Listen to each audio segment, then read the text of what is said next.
All right, YouTube, it is Mr. Meme coming at you this fine Friday evening about 6:45. I hope everyone is doing well. I wanted to do a little video du jour of a cool game that I picked up, and I've been enjoying reading, and I've been making some pre-gens because I'm going to run it on the channel as a quick little, one shot, maybe 2 or 3 sessions at most.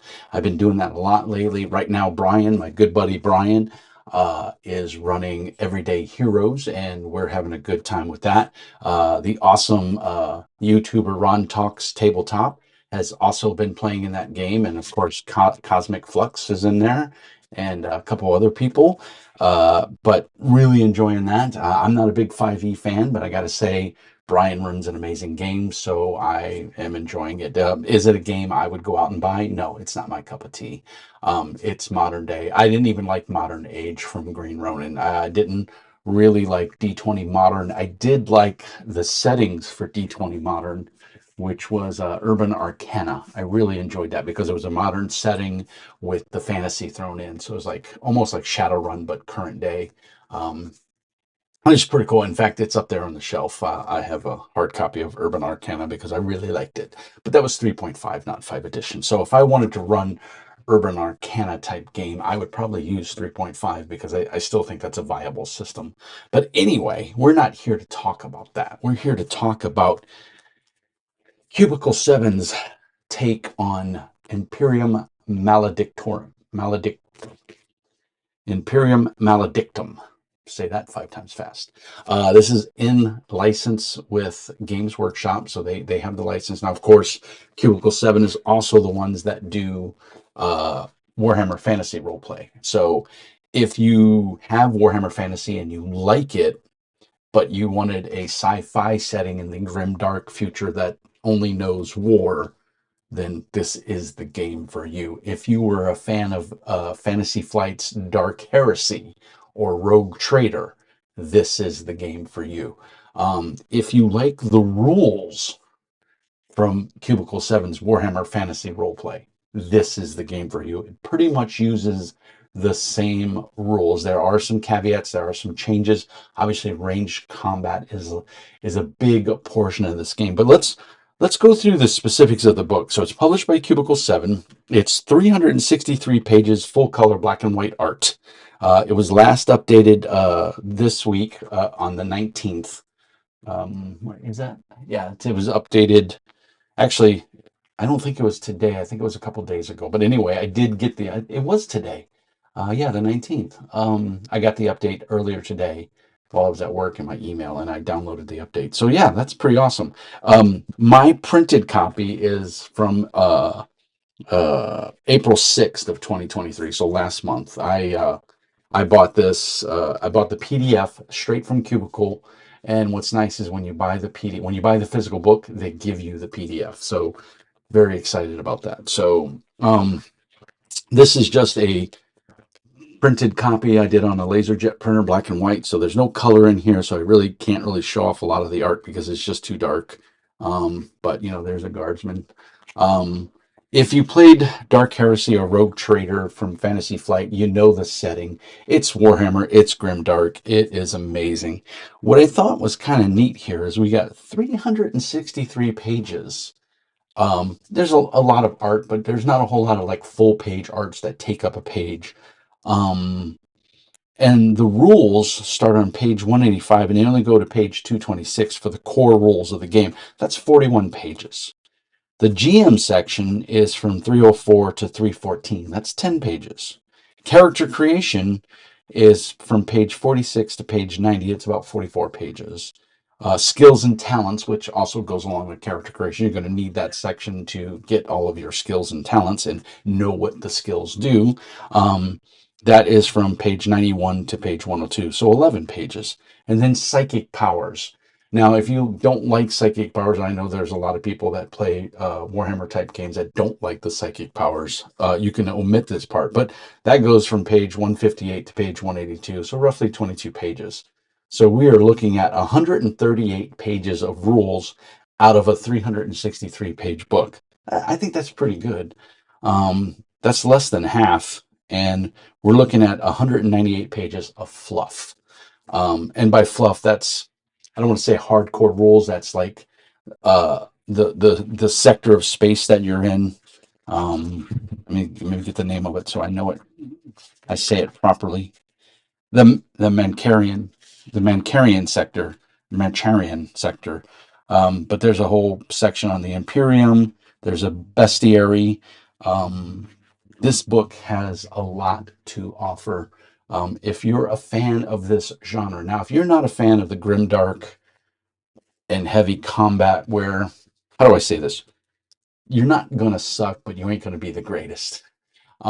This still suffers from what Dark Heresy and Rogue Trader had the problem with those games, in that it's a percentage based system. There are modifiers for equipment and situations and the bad guys that are going to affect your ability to do things. And with those modifiers, at best, your character with talents and powers, at best, you may have a 50% chance to hit if you're lucky. So of course, once you start adding modifiers on there, it goes down. So that was a big complaint with Dark Heresy and Rogue Trader, is that the characters didn't feel competent. And I ran both of those games quite a bit, and that was always the feedback that came back after an intro session when you played entry level characters, uh, you know, rank one characters, so to speak, is that they felt rather incompetent. But what makes up for it is you typically have somewhat better gear than the foes that you're facing. It is a tough game to counterbalance for, because it's the grimdark future. You want to throw demonettes of Slaanesh and Nurglings at them, and they will just chew up a first level party unless the parties use really smart tactics. Psionics can hose your party just as much as help your party. Um, but one of the cool things that this version has that the previous versions didn't is it has a Patreon generator. And so what you do is, there's a bunch of charts you roll on, and you make up your Patreon, and it's encouraged that the players get together and they do this part together as a team. So this is one of those games I think is really good for campaign play if you're into it for the long haul, or 10 to 20 sessions where you want to play and see your character progress. It's an experience point based system. You're going to get X amount of experience points per session, and you're going to spend those experience points to increase your attributes and your talents and skills. And the skills are modified by your attributes and or talents. So there's things you can get, like tough will give you extra hit points, excuse me, and that sort of thing. And of course, psychic powers can throw a monkey wrench in all of this. What's really cool about it, though, is the presentation. I thought the second edition of Dark Heresy by Fantasy Flight was phenomenal. I thought they knocked it out of the park. I thought it was really well done. I thought it was well put together, and it was a great game. It was still suffered from, low level characters had really a tough time in achieving things because the odds are typically against them. And it still falls back on you can't call on your Patreon to get you out of trouble. You can't flash your badge to get out of trouble. You can, but it has consequences. And a lot of the missions start with, just like in Dark Heresy and Rogue Trader, you can't go in there saying, I work for the Imperium. That will blow your cover. But if you do, there are consequences. People are going to clam up there. There's a whole role playing aspect of it. Of do you flash your badge, or say who your patron is, and if you do, that's going to affect the outcome. People are going to treat you differently than if they think you're just some thug with a gun that's trying to do whatever it is you're trying to do. So there's pros and cons, of announcing your Patreon or who you're working for as opposed to not. But that's a choice the players have to make, and I like putting the players in that position where they have to dictate their surroundings to some degree. They have to, do they use the get out of jail free card, and then do they suffer the complications down the road when people realize that, oh, these guys aren't who we thought they were, especially if it's halfway through the adventure and it's found out that they're working for a rogue trader or they're working for an inquisitor. So the players will get together, make their patron, and then what's cool about this is it has downtime activity. So there are things your players can do when they're not actively on a mission for their Patreon. And There's things where they can use skills to generate income and all kinds of cool stuff. And again, that's a very small section. That's only on page 229 to page 231. So there's events endeavors, there's group endeavors and individual endeavors. And that's something that you'll work with your GM, or if you're the GM, you'll work with your players to do these little things. You could do a solo role play, or you could do between missions when, like, two out of your four players can't make it to the session. You could run a separate little endeavor and do things like that. So it's very cool. It's another option and a different way to play. I've said this many, many times in the past, but when we were kids, we had all the time in the world and no money. We couldn't afford the cool toys, most of us. And so, we played AD&D, or, D&D itself. Now that we're older, we have the money in most cases, but we don't have the time.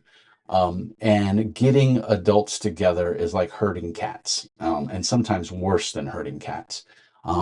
I have a group that I let go, and I rue the day that I did that. I let another GM take over, and that's great. I'm glad they're having fun, but all those players are now wrapped up in that game, and I'm struggling to find players to play the games that I want to GM. So I have two players. We're meeting every other Friday, so this is our off Friday, and we're playing Genesis, which I just did a review of, a throwback, kind of, so to speak. I will do a review of Twilight Imperium's Embers of the Empire, or Embers of the Imperium, because that book just came out, and I haven't even had a chance to really crack it open. I looked at it, and that's all I've done. I don't even remember where I bought it, to be honest. I think I ordered it from Amazon. No, I'm not even sure. I don't. Oh, I think I ordered it from Cubicle 7. So, or not Cubicle 7, Edge Studios. I ordered it directly from them, and I was able to get it because it had just come out. And my local game store doesn't carry a lot of RPGs. They're mostly a D&D shop. They carry some Pathfinder, and then they're mostly Magic and Warhammer Fantasy and 40K. So anyway, there's a bestiary in here, and then there's appendices. The new version that just came out today includes an index, because my version doesn't have an index, or it has a table of contents but no index, which is very disconcerting. I am a guy that relies heavily on the index, but this is still, I don't want to say it's in playtesting, but they're still working the bugs out to make the best copy they can make. So like I said, printed this, took it to my local UPS store, and had them spiral bound. It cost me, like, I don't know. I got the receipt right here. I can tell you exactly how much it costed me. It costed a whopping $8.70 to get this with a clear cover and a black back and spiral bound. So not too bad for a book. Now, it technically is out of date because it's a month old, and they've just released, like I said, the new version, but it was supposedly, reading the updates, it was typos, and they put an index in the back of the book. Or, yeah, an index in the back of the book. Some typos. I don't think there's been too many rules tweaks. And like I said, I don't even think the book's been sent to the printer yet. I think they are still weeding out some minor errors and everything, and then it'll go to printer soon. And I think hopefully I'll get my copy sometime late summer, early winter of this year. I'm hoping. This is the one I definitely want to get to the table. I really enjoy this IP. While I'm not a huge fan of Games Workshop's miniature games, let me be correct. I love their miniatures. I think they make amazing miniatures. I think their prices are redonkulous. I used to have a huge 2,000 point Nurgle army that back in the day cost me quite a bit of money, and I couldn't even dream of putting it together now. And I have a lot more disposable income than I had back then, and I can't afford to do it. It's just too expensive. I wouldn't do it. But that being said, if you do have miniatures, if you have, some 40K miniatures and some Xenos and some Sisters of Battle or whatever, some, Imperial Guard, you can use any miniatures you want, of course. But it would be cool to have actual GW miniatures for your characters. I think this game is very well written. I've made two characters so far, and I kind of use the random character creation method that they prescribe in the book, and I enjoyed it a lot. I actually enjoyed making the Patreon, the patron of your characters, who kind of guides you and sends you on missions and stuff like that. That was kind of fun, and knowing that, unlike previous editions, this edition, your Patreon has more of an input in the character. It's not this ominous figure that just tells you what to do. They have an effect. They give you certain bonuses and or detriments to things that you try to do depending on who and what your patron is. And I really like that. And like I said, the downtime endeavors that you can take really gives you a I don't want to say a way out, but that's the way I would put it. If you have a standard gaming group of four players and one of them can't make it or two of them can't make it, instead of canceling that game, go ahead and run those side endeavors and make some money and a little bit of experience. You're rewarding your players who did show up, and then the players who didn't make it, well, they get the envy of realizing that they missed a cool session. And sometimes it's beyond their control, and let's pray and hope that they miss a session for legitimate reasons, and it's not the, oh, I don't want to get my fat ass off the couch, because Lord knows I have that problem. But most of the time I'm the GM, so I don't have to worry about that. I enjoy GMing. It is a lot of fun for me. But I wanted to take a second out to go over this. If you don't know about this, go to Cubicle 7 and pick it up. I think it's worth your money. I want to say it was $50, right at $50. It may have been a little more. Unfortunately, when you buy these PDFs, there's no barcode on them or anything. They save that for when they print the actual book. And I don't remember what the price was. Of course, there's a character sheet in the back of the book. You can also download it from their website. It's very well laid out. I think they might have made some minor tweaks um, to the version that came out today, the update, I should say. But I gotta say, overall, I'm extremely pleased with the game. It's a percentage system, like I said, positives and minuses, and your players are very much empowered to do cool things, which I think is important in any role-playing game.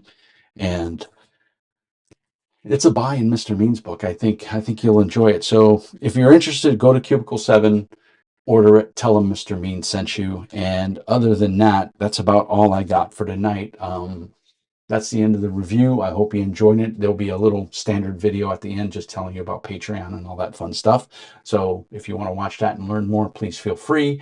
I have an affiliate link for Drive-Thru RPG, which you can buy this off of Drive-Thru RPG if you use my affiliate link. It generates a little bit of income for me, and I appreciate it, and it really helps the channel. Patreon really helps the channel. It allows me to keep buying these games and keep doing videos. So please help support the channel, help grow the Meanie Army. Hit us up on Discord if you want to talk about RPGs. I run a lot of games on Discord, so you know what? Stop in and say hi. And other than that, I hope everyone is having a fabulous weekend, and I'm looking forward to the next review. So if there's any game you want to see in particular, drop me a note. I try to respond to all the things. And speaking of dropping a note, the YouTube algorithms are killing me. They're saying that nobody's watching my videos, and they're saying that nobody comments. So really help the channel out if you leave a comment. Just say hi, hey, Mr. Mean. I like Imperium Maledictum. I don't like it. I'm not a fan. Whatever. Just leave a little note in there, and it gives me a chance to interact with you guys, and I really appreciate that. So as always, peace and hair grease, and remember, Mr. Mean says to be nice. Whoops. Boop.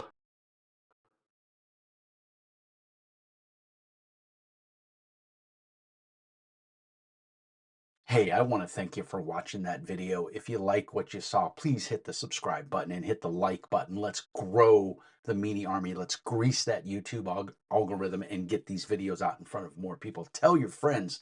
Like I said, let's grow the Meanie Army. If you like what you see, we also have a very active Discord. Links are in the doobly-doo. We have an active Patreon. $5 a month gets you into a drawing every quarter to win a game that I review here on the channel. Who knows? For your $5 a month, you could win a $60 game. Not a bad investment if you ask me for $5 a month. As always, like and subscribe, and thank you very much for watching. And as always, be nice.